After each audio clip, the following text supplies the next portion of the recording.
Eh bien, aujourd'hui, merci d'être venu. On reçoit donc Steve Lalanne et Ludivine Gustave Duflo. Bonjour. Bonjour. Bonjour.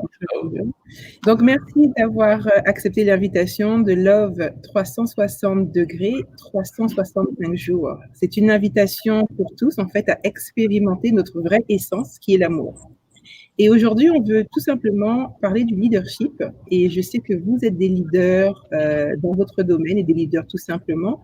Donc, on voudrait aujourd'hui, donc moi et les auditeurs qui sont présents, entendre votre point de vue sur le leadership du point de vue de l'amour. Un leadership qui se vit au quotidien et qui se vit à 360 degrés, non pas seulement dans un domaine de sa vie, mais dans tous les domaines de sa vie. Donc, on va commencer avec Steve. Steve, si tu veux bien nous dire quelle est ta définition et quelle est ta vision du leadership. Écoute, ma définition du leadership, je ne suis pas sûr d'en avoir une. Je suis plus touché par rapport à ce que tu viens de dire tout à l'heure, quand tu parles de l'essence de l'amour qui me définit, qui nous définit. Et alors, il y a des lois peut-être autour de cela, et la première là pour moi, c'est les lois lorsque tu donnes, tu reçois. Mm-hmm. Et c'est une des lois principales pour moi, de donner, en étant conscient que je donne, je reçois, pas forcément en donnant pour recevoir. Et à partir de là, être libre de pouvoir partager et de voir comment, lorsque je me partage par rapport à ce que j'ai appris, par rapport à ce que j'ai intégré, mon expérience, etc., Mm-hmm. en le partageant, je peux envoyer un message qui impacte d'autres personnes et qui, par effet de ricochet, lorsque ces personnes sont impactées, ça revient vers moi, je suis impacté par ces mêmes personnes. Et en fait, bon, alors on pourrait dire leadership, pour moi ce serait une partie de leadership, et quand tu te permets d'être utilisé comme un instrument, qui est cette personne qui partage tout ce qu'elle reçoit, qui partage ce qu'elle apprend, ce qu'elle vit, et puis qui laisse en fait par rapport à son partage les autres être impactés et revenir avec cet impact en changeant des choses dans leur vie et voir comment ces choses-là m'impactent à nouveau. En fait, c'est comme un cycle. Donc, c'est toujours être là, au devant, en train de mettre en pratique les apprentissages, en les mettant en pratique. Tu partages, tu grandis, les autres grandissent par rapport à ton expérience également, et ils reviennent avec une autre version peut-être qui te fait à ton tour grandir, etc., etc. Donc, pour moi, c'est cette vision. Depuis l'amour, je pourrais dire que le leader, cet amour, cette façon de fonctionner, depuis cette loi du don, du donner, eh bien, m'amène à être ce leader. Alors, c'est les retours que j'ai le plus souvent, et la définition la plus proche que je pourrais te donner du leadership. J'aime beaucoup ta définition et on y reviendra. Mais avant tout, j'aimerais bien entendre ta définition, Ludivine. Eh bien, moi aussi, j'aime beaucoup la définition que Steve vient de donner. Moi, la notion de leadership, de mon expérience, notamment vis-à-vis de l'amour, est arrivée quand j'ai pris conscience de ce que j'étais en train de faire. C'est vrai que j'ai écrit plusieurs bouquins, dont 2, Passer de l'idée à l'action avec la méthode 5-4-3-2-1. Jusque-là, j'étais encore dans la partie très faire de la personne que je suis, très réalisation. Et plus je prenais de responsabilités, plus des projets entraient, plus je prenais conscience de l'impact de chaque résultat, de chaque projet sur la vie de l'individu. Et là, je me suis posé la question, pour arriver à cette définition de leadership vis-à-vis de l'amour, mais finalement, quelle influence je vais avoir autour de moi et quelle influence je veux vraiment exercer autour de moi. Et ce n'est qu'en me posant ces questions-là que j'ai commencé à réfléchir au leadership. Et en essayant d'y mettre une définition, et alors même à ce moment-là, je ne cherchais pas la définition du leadership, je cherchais vraiment à être une personne qui réalise des choses, mais dans l'excellence. Et c'est cette recherche d'excellence, en fait, qui te rapproche de l'amour, parce que tu vas te rendre compte au final que ce que tu mets en place, c'est pas tant le projet, mais ce sont des actions qui vont servir des hommes. Et au fur et à mesure, tu rencontreras des hommes et des femmes, hein, hommes avec un grand H. Et donc, pour moi, la notion de leadership, c'est cette influence que je vais exercer par rapport à cette cause que je mène. Donc, ça peut être la cause, c'est le projet, hein, puisque quand on fait un projet, c'est pour un produit, un service qu'on livre, ok.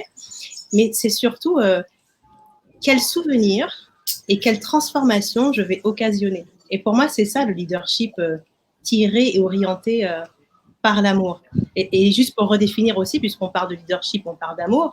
Leadership, c'est la capacité à influencer un groupe ou un individu, c'est pas forcément des millions de personnes, au travers d'une cause. Et l'amour, en fait, avec un grand H, enfin, avec un grand A, l'amour dont tu parles, pardon, pour moi, c'est cet amour qui fait que tu vois pas tant uniquement les compétences, mais tu vois l'homme ou la femme derrière ses compétences.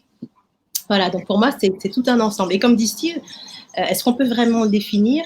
C'est plutôt un constat sur une façon d'être qui emmène une transformation.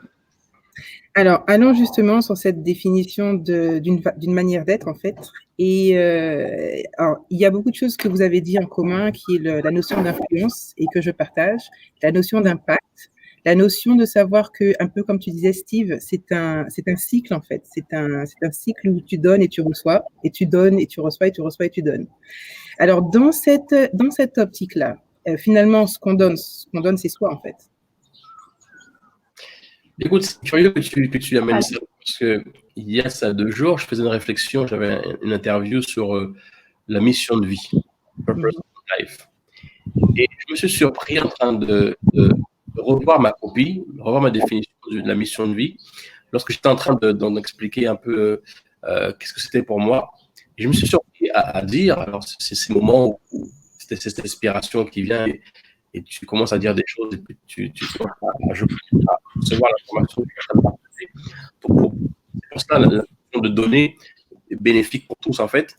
Et je me suis écouté dire que la mission de vie, finalement, c'était moi. Je suis ma mission de vie.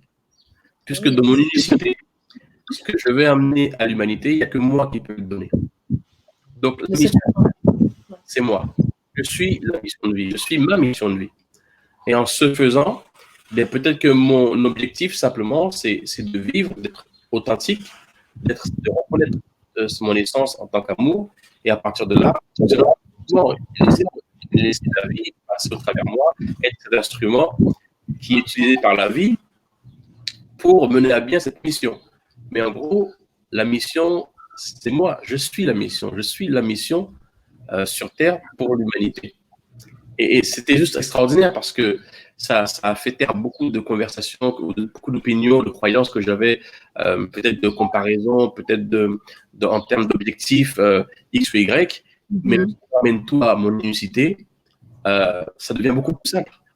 Je suis ma mission de vie, mon unicité est de par ce fait la mission, à moi de me laisser aller, à moi d'arrêter de freiner, de résister, de vouloir être comme celui-ci ou comme celle-ci, de comparer les résultats, mais simplement faire du mieux que je peux tout le temps, cultiver l'amour que je suis, partager et constater comment la mission est en train de se passer, comment je suis en train de partager et être cette mission. Alors, Ludivine, je sens qu'il y a quelque chose qui t'a touché. Je t'écoute. Non, j'apprécie. J'étais juste en train d'apprécier ce que Steve disait. Et j'aimerais quand même rajouter qu'en fait, ce leadership bienveillant, ce leadership d'amour n'arrive pas par hasard. C'est vraiment une question d'engagement et de conscience. Et vraiment, on tourne autour de éléments. Steve l'exprime, la mission de vie. Moi, je le dis au travers de cette influence aussi, cet impact qu'on veut laisser sur les autres. Mais c'est pas tant... c'est vraiment pas quelque chose que l'on travaille. C'est pas quelque chose que l'on structure. C'est vraiment quelque chose qui arrive, un état, un résultat qui arrive, une façon de faire qui arrive parce qu'on a pris cet engagement. Je décide d'être telle personne et d'agir de telle façon. Alors, quelque chose que j'ai découvert, et ce matin, j'avais une discussion justement avec mon père, et on lisait en fait un livre qui s'appelle Un cours en miracle, et il y a une pensée qui m'a vraiment touchée ce matin, c'est de dire en fait que c'est notre responsabilité de vaincre la peur. Alors, ça, j'ai dit, mais qu'est-ce qui se passe en fait? Et le texte continue en disant qu'en fait, on a accès à la source de l'amour qui, elle, nous enseigne. Et si on fait appel à elle, la source de l'amour nous conduit. Et alors, ça m'a permis de penser une chose, c'est que nous sommes des créateurs. Nous sommes des créateurs donc, parce que nous sommes à l'image de l'amour que je considère est créateur. Et du coup, en tant que créateur, ma responsabilité, c'est de créer à partir de l'amour. Maintenant, moi, et l'ego, en fait, de ma définition, en tout cas, de ce que je comprends, l'ego, c'est une création de moi, donc c'est une nouvelle création à partir de la peur. Et en fait, j'étais en train d'essayer de faire que mon ego se transforme pour arriver à l'amour. Et j'ai constaté ce matin qu'en fait, non, l'ego, c'est une malcréation. L'amour est une création. En tant que créateur à l'image de l'amour, en fait, ma responsabilité, c'est de me placer sous l'influence de l'amour pour que l'amour puisse développer la graine d'amour qui est en moi, en fait. Et ça m'a ouvert les yeux sur un autre, et comme tu disais un peu tout à l'heure, Steve, sur un autre type de leadership qui est en fait, non pas essayer d'une transformation de l'ego, parce que l'ego, c'est une malcréation, donc l'ego ne pourra jamais être transformé, en fait. Et on disait, mais est-ce que finalement l'ego peut être guéri? Je n'ai pas la réponse. Ce que je sais, c'est qu'on a la capacité aujourd'hui d'être pleinement amour. Mais pleinement amour, pour moi aujourd'hui, dans ma compréhension, on ne crée pas l'amour. On va à la source de l'amour et on développe la graine de l'amour qui est en soi. Donc en fait, c'est comme si on n'a pas besoin de recréer une définition de l'amour, on a juste besoin d'expérimenter pleinement ce que je ne sais pas et que je vais découvrir qui est en moi, parce que mon essence est l'amour. Et ça a complètement transformé ma compréhension. Je suis passée de la femme, en fait, qui essaie de passer de l'ego transformé tous les jours dans sa transformation, à simplement une réalisation que je suis l'amour, que je suis essence créatrice, parce que l'essence même de l'amour est créatrice. Et ça a complètement changé ma mentalité. Je ne sais pas si vous partagez ou pas, mais du coup, je me place maintenant, ma définition, ma vraie essence, j'ai compris que c'était l'amour. Et ça m'a pris jusqu'à aujourd'hui pour comprendre ça vraiment du point de vue de, mais je vis à partir de ma vraie essence. Et du coup, dans tes interactions, ça se démontre, ça se révèle comment à ce moment-là? Alors, c'est ça qui est intéressant. C'est que, comme disait Steve tout à l'heure, tu sors de la comparaison, je me mets à niveau, dans le sens où je ne suis pas meilleure que quelqu'un ou moins bien que quelqu'un. On est tous co-créateurs. Et quelque chose que ça a changé dans mon vécu, par exemple, avec mes collaborateurs, c'est qu'avant, j'avais une idée en tête et il fallait que tout le monde suive l'idée, suive ma vision. Et du coup, ça a complètement changé. J'ai compris qu'on a tous des visions et qu'on est tous venus ensemble pour qu'ensemble, on réalise la part de vision que chacun a reçue. Et pour la première fois, et c'est arrivé hier, j'ai écouté en fait la vision des collaborateurs, chacun individuellement, et j'ai vu le lien qui se faisait entre les deux, entre les trois, parce qu'on était trois, les trois visions. Il y avait une quatrième qui est venue, les 4 visions. Et je me suis rendu compte d'une chose, c'est que j'étais tellement persuadée que c'était ma vision que chacun devait réaliser. Et en fait, j'ai remarqué, non, on est en train de co-créer. Donc, il y a une personne qui va créer, mais on est tous créateurs. Donc, on est je suis rentrée dans une mentalité de co-création. Et le leadership, comme Steve disait aussi tout à l'heure, mais pour moi, c'est de la co-création aujourd'hui. Je le vis dans cette optique-là. Donc, j'ai plus besoin que les gens adhèrent à ma vision. Ma vision rassemble l'ensemble des visions parce qu'on faut qu'on avance tous dans les co-visions. Et c'est juste extraordinaire. Et tu parles de créativité, de création. J'en arrive à la créativité. Alors, si on posait la question, quelle était l'équation parfaite pour un leader, ça me vient à l'idée maintenant, par rapport à une réflexion que j'ai eue hier, et je te dirais que l'équation parfaite d'un leader, c'est vulnérabilité plus authenticité égale créativité. Ça m'est venu comment? Pour le définir rapidement, lorsque tu es vulnérable, donc tu es dans l'amour, bien évidemment, parce que tes ressentis, tes émotions, tout ça, tu vas l'affronter, tu vas l'exposer, tu vas le sentir et tu vas dire, OK, je lâche prise, je ne résiste pas, je comprends qui je suis amour, et tu ne te maltraites pas. En fait. Tu es vulnérable avec toi-même, ce qui t'amène à l'authenticité, puisque dans ta vulnérabilité, tu vas t'exprimer comme tu es. Tu vas être authentique, tu vas être toi-même quelque part, tu vas dire ce que tu sens, ce que tu penses, tu vas le dire. Et à partir de là, qu'est-ce qui se passe? La créativité, en tout cas dans mon opinion, la créativité, c'est la connexion à la source, l'univers, Dieu, comment tu veux l'appeler, et qui s'exprime au travers de toi. Okay? Alors, la créativité s'exprime au travers de toi. La vie s'exprime au travers de toi. Tu es l'instrument. Okay? Donc, lorsque tu as cette idée créative qui vient et que tu veux l'exprimer, et qu'il y a résistance parce que c'est pas comme tu voudrais, parce que comme tu n'es pas dans la vulnérabilité, il y a la peur qui vient automatiquement. Tu n'es pas dans l'authenticité, donc tu veux le faire d'une façon qu'on ne te voit pas ou qu'on te voit comme ci ou comme ça. Tu es dans la résistance. Cette créativité, quelque part, elle arrive à 100% et elle ressort peut-être à 10% parce que tu as fait un filtre, tu as enlevé ce qui t'aimait pas, ce que tu aimais, etc. Parce que tu es vulnérable, parce que tu es authentique. Vulnérabilité plus authenticité égale créativité pure. Et là, ça rentre et ça ressort comme c'est arrivé. J'ai expérimenté ça. J'ai créé cette formule pas plus tard que hier et c'est juste waouh. Et on pourrait dire que pour moi, ce serait comme la formule extraordinaire, la formule magique du leadership, par exemple. Allez, je le lance comme ça veut rien dire, mais je suis là-dessus. Alors, je te rejoins parce que, alors avec d'autres mots, tu exprimes ce que tu as vécu, mais c'est exactement ce que j'ai vécu hier. J'ai vécu une forme de libération. Parce que j'étudiais le thème de la résistance et on reviendra dans une autre conversation sur la résistance parce qu'on ne s'en rend même pas compte qu'on est en train de résister. Mais j'ai senti une forme de libération parce que comme tu dis, quand tu es dans l'authenticité et tu n'es plus en train de lutter contre ce que tu reçois naturellement, hier, c'est comme si tout le plan était devenu clair. Toute la vision était devenue claire. Les éléments, tout était devenu clair. Mais c'est venu comment? La non-résistance, donc la vulnérabilité, donc l'authenticité a permis concrètement à ce que l'amour puisse simplement jaillir. Et je l'ai vécu hier, je l'ai ressenti hier. Les collaborateurs l'ont ressenti hier parce que je les ai vus être sur leur meilleur jour. J'étais toujours en train de me dire, mais bon, quand est-ce qu'ils vont développer ci, quand est-ce qu'ils vont développer ça avec ma vision un petit peu restreinte. Mais hier, c'est comme si je les ai vus dans leur essence, j'ai vu leur potentialité. Ça m'a ému en fait, ça m'a vraiment ému. Tu ne voyais plus ce qui pouvait t'apporter à l'instant même, tu voyais l'homme ou la femme qui était juste devant toi en fait. Je les voyais eux dans leur pure potentialité, dans ce qu'ils appellent la créativité. Et puis remarquer une chose de la part du leader, et je pense que le leader aimant, quand il est lui-même ouvert au canal de l'amour, c'est comme s'il ouvre la porte pour que tous puissent expérimenter la même chose. Et c'est comme si, en fait, j'ai vécu qu'en m'ouvrant moi, je leur permettais à eux de s'ouvrir. Et ça, j'ai trouvé ça extraordinaire. Tout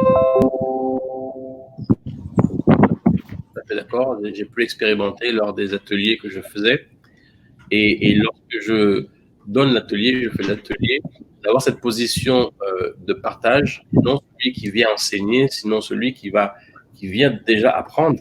Donc, c'est cette position de pouvoir être à la fois maître et disciple, toujours être conscient qu'on est les deux à chaque fois, que je suis les deux à chaque fois, me permet d'avoir accès à la vulnérabilité. Et lorsque je suis vulnérable, je permets donc aux autres à accéder à leur propre vulnérabilité. C'est pour ce que tu dis, je vais l'expérimenter, c'est ça.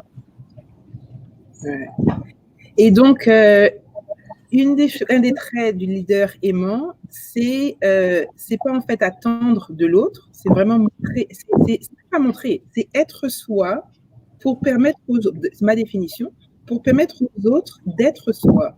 Et en fait, on est tous là pour moi, en tout cas, le leadership aimant, c'est manifester son essence. Et plus on est vulnérable, plus je suis vulnérable, plus je m'ouvre et moins je résiste, plus je permets donc aux gens que j'impacte, qui sont autour de moi, de faire de même. Et c'est en train de me transformer. Je suis vraiment reconnaissante parce qu'on en apprend tous les jours. Alors, en guise de conclusion, je vais vous poser une question simple, de savoir, on est toujours en train d'apprendre, comme tu disais tout à l'heure, est-ce qu'au travers de notre réflexion de maintenant, est-ce qu'il y a quelque chose qui t'a marqué, que tu peux amener avec toi après la discussion? Ludivine ou qui commence? Alors, moi, ok. Mais ce que j'amène, je retiens la dernière phrase que tu as partagée tout à l'heure. Effectivement, lorsque tu te permets d'accéder à des parties de toi, vulnérabilité, amour, tu permets aux autres d'y accéder également. Donc, c'est ça aussi. Lorsqu'on fait comme une responsabilité, comme comme une mission aussi, partie de la mission intégrale, de toujours être là pour moi et en étant là pour moi, en expérimentant dans le présent ce que je vis, donc dans l'amour, permettre à l'autre également d'en bénéficier et de vivre la même expérience que toi. Voilà. Magnifique. Très bien, très très bien. Moi, ce que je retiens, je le mettrai sous d'autres mots, c'est la richesse de la diversité. le fait de ne pas chercher à évoluer avec des personnes qui me ressemblent, qui pensent comme moi, qui travaillent comme moi, mais vraiment avec des personnes qui ont des backgrounds complètement opposés aux miens parfois et qui, par leur essence naturelle, vont m'apporter ce plus que moi, je ne sais même pas que je n'ai pas. Et ça, c'est vraiment la part très, très forte. C'est vrai que j'y tiens, mais la part très, très forte du management d'une équipe. Donc, on ne parle même pas de management, mais vraiment de cohésion de l'équipe.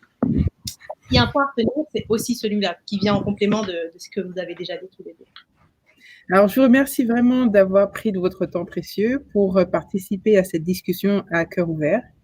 Et donc, pour aujourd'hui, nous allons laisser nos chers auditeurs et on reviendra, j'espère que vous reviendrez pour d'autres conversations à cœur ouvert sur des thématiques liées à l'amour. En tout cas, merci beaucoup.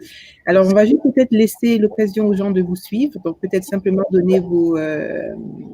où est-ce qu'on peut vous suivre sur les réseaux sociaux, par exemple, Steve?